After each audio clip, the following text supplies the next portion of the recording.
आधुनिक जीवनशैलीनुसार आपण कितीही समृद्ध झालेला असो, कितीही प्रगतिशील झालेला असो, तरीही काही नियम असे आहेत जे शास्त्रीयदृष्ट्या आणि वैज्ञानिकदृष्ट्या दोन्हीही आपल्यावर खूप प्रभाव टाकतात. त्यातलीच एक गोष्ट म्हणजे जेवण करताना आपण पाचही बोटे वापरले पाहिजे. हे फक्त ट्रॅडिशन नाही तर फुल बॉडी सेन्सरी रिच्युअल आहे.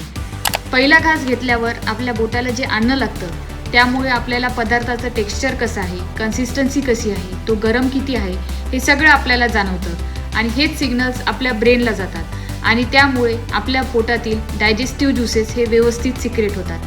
हे सेन्सेशन आपल्याला चमचा किंवा फोर्क वापरून भेटणार नाहीत. तसेच आपल्या पाचही बोटांच्या टिप्समध्ये खूप जास्त नर्व एंडिंग्स असतात, त्यामुळे सुद्धा आपल्या ब्रेनमध्ये हे व्यवस्थित सिग्नल पोहोचवतात.